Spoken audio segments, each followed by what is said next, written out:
बिस्मिल्लाहिर्रहमानिर्रहीम। Thank you sir. मेरा ख्याल था कि गौस साहब मेरे से पहले बोलेंगे, मगर अब उन्हें मेरे बाद जरूर मौका दीजिएगा। मैं गंदम के हवाले से बात करना चाहता हूं। सर, अगर आपकी तवज्जो हो तो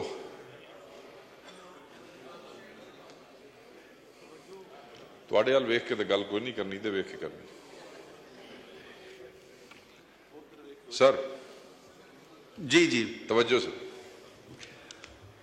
thank you very much sir. मेरे ख्याल में जब से हलफ हुआ है, आज मैं पहली दफा आपने मौका दिया, आपकी बड़ी मेहरबानी। और इस इशू पे जो मेरे मुल्क के किसानों के दिल के करीब है, और आज हमारा पंजाब का किसान, सिंध का किसान बड़ी मुश्किल में है, बड़ी अजियत में है, बड़ा परेशान है।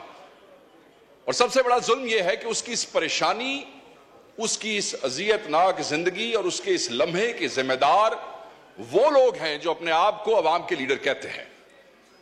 उनके फैसलों की वजह से आज किसान इस अजियत का शिकार है। उनकी नालायकी की वजह से आज किसान इस अजियत का शिकार है। इससे बड़ी नालायकी क्या है कि पंजाब हुकूमत जो है वो 3200 रुपए पे इंपोर्ट हुई गंदम जो है वो 4700 रुपए में खरीदती है।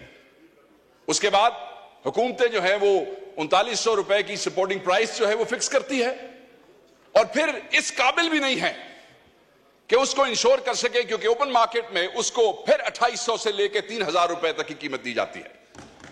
आप मुझे सिर्फ यह बताएं कि वो किसान जिसको पानी महंगा मिल रहा है क्योंकि उसके ट्यूबवेल के ऊपर जो बिजली का बिल है वो बढ़ता जा रहा है, बिजली का बिल बढ़ता जा रहा है, वो अफोर्ड नहीं कर सकता है, उसे बीज जो है वो उधार उठाना पड़ता है, उसके पास पैसे नहीं है, उसके पास डीएपी खरीदने के पैसे नहीं है, 14,500 से 15,000 रुपए तक वो भी ब्लैक में लेनी पड़ती है, उसके पास यूरिया के पैसे नहीं है, यूरिया भी 10,000 रुपए में मिल रहा है।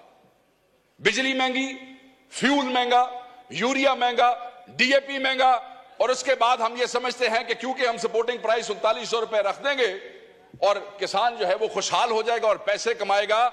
जो उसकी लागत है किसान की उस गंदम के ऊपर, वो उस लागत से भी 47% कम की आपने सपोर्टिंग प्राइस भी रखी, आप ये देख लें यहां पे।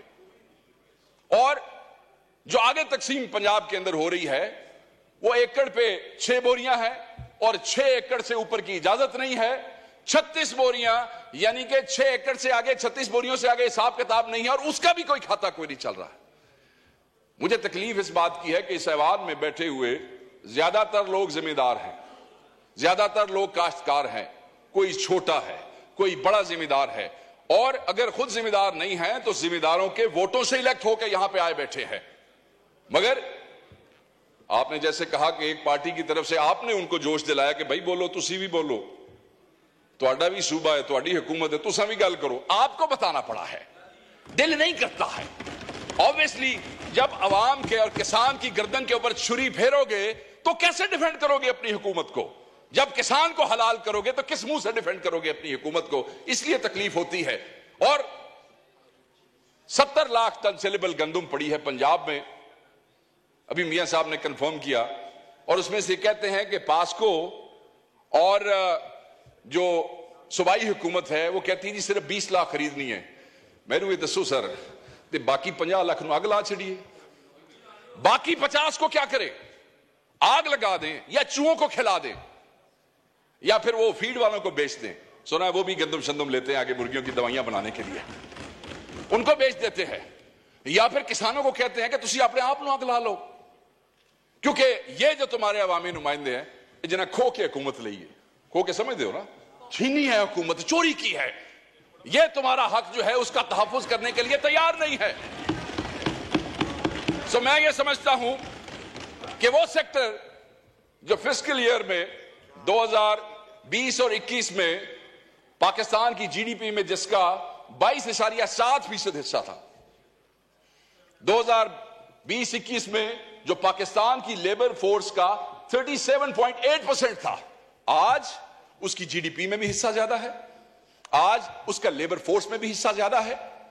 और उसी सेक्टर को डिफेंड करने के लिए, एक्चुअली डिफेंड भी थोड़ा ज्यादा हो जाएगा, उसको जिंदा रखने के लिए, उनको जो है उनकी रूह उनके अंदर रखने के लिए हम जो है वो बेबस है। ऑब्वियसली हमारे भाई वहां से कोई जवाब भी देंगे, सरकारी जवाब आएगा, ऐसे हुआ वैसे हुआ, हमारे पे भी कोई गुलफशानी करेंगे, ठीक है, मगर इससे क्या किसान की जिंदगी जो है वो आसान हो जाएगी? नहीं, आसान नहीं होगी। फिर जुल्म आप देखें सर, भाई बम्पर क्रॉप है, ऑलरेडी आपके कॉफर्स जो है वो भरे पड़े हैं गंदम से, ठीक है जी, और आप इंपोर्ट कर रहे हैं। हम तो सिर्फ अपने भाइयों से ये पूछना चाहेंगे कि उस हकीम लुकमान का नाम बता दीजिए या उस आइंस्टाइन का नाम बता दीजिए जिसने कहा कि बंपर क्रॉप भी पई जे बट कोई अपना भी सोच लीजिए, कुछ मंगवा लें वहां से, और वो मंगवा लिया। मंगवाने के बाद वही मैंने बात की कि 3200 और फिर हुकूमत ने वही 3200, अब जब पता लगेगा ना 3200 पे इंपोर्ट किसने की है, ये भी एक नई कहानी होगी, क्योंकि उस 3200 वाले से फिर 4700 पे आपने खरीदी क्यों?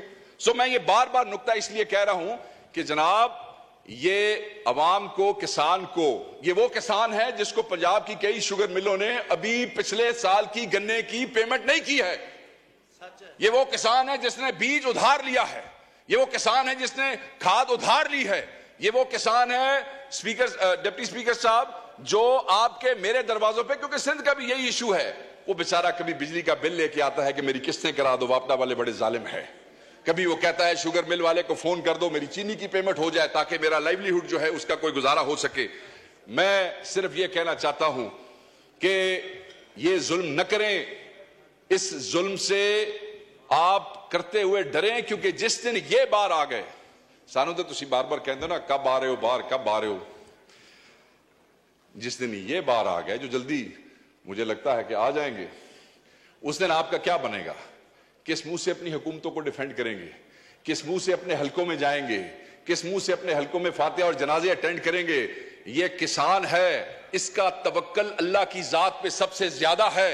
बीज फेंकता है, उसके बाद पानी लगाता है, फिर रब पे छोड़ देता है कि बारिश होगी, मौसम गर्म होगा, मौसम सर्द होगा। जैसे बारिश बेमौसमी हो जाए तो उसके दिल पे छुरियां चलने लग जाती हैं कि खुदा ना खास्ता अब अगर ये गंदम का दाना यहां पे गिर गया तो मेरे बच्चों का क्या होगा।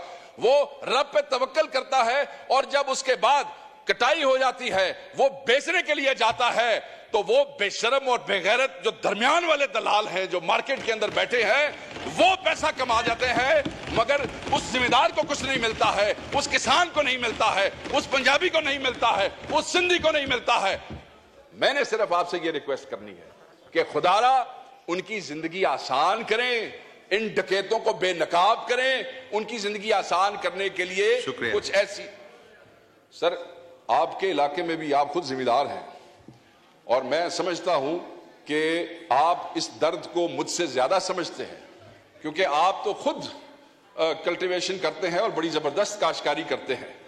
मैं ये समझता हूं कि वो डाकू जिन्होंने गंदम इंपोर्ट की है, वो डाकू जो किसान के गर्दन पे छुरी फेर रहे हैं, उनको इस्लामाबाद में ये जो बार ऐवान में ये जो आपका कॉन्स्टिट्यूशन एवेन्यू है, इन्होंने पैरों च रस्सियां पा के इन्होंने पुट्ठे लटका दो, ताकि कौम देख सके कि इस मुल्क के हुक्मरान जो है, वो जो 6 करोड़ का तबका है, 6 करोड़, वो जिसको हम कह रहे हैं कि तुम लोग 50 लाख जो है उसको आग लगा दो या चूहों को खिला दो, वो कम से कम ये तो कह सके कि आप जो इन ऐवानों में बैठे हैं, आप इनके लिए लेजिस्लेशन करें। शायद आप इनके लिए सोचते हैं, शायद वो आपको दुआ दे दें, शायद उनके बच्चे आपको दुआ दे दें, मगर अगर न करेंगे और वो सड़कों के ऊपर आ गए, आपसे कंट्रोल नहीं हो सकेगा, वो बद्दुआ आपको देंगे। आगे ही बहुत सी बद्दुआएं आपको मिल रही हैं। इस हुकूमत को मैंडेट चोरी करने की बद्दुआ मिल रही है, गरीबों को जेलों में रखने की ना हक बद्दुआएं मिल रही हैं, औरतों और बच्चों को जेलों में रखने की बद्दुआएं मिल रही है। थैंक यू वकार साहब, थैंक यू। माइक खोले वकार साहब। बद्दुआ तो दे दी, मैं तो अगली बात कर रहा हूं। मैं तो सिर्फ ये कह रहा हूं कि सर उन गरीब किसानों का कुछ करे, उनके लिए कोई बेहतरी का मामला करे। वो चंद दिन वास्ते तुसी अपने डाके माके चोरियां बंद कर छो ते कुछ उन्होंने वास्ते कर छो। बहुत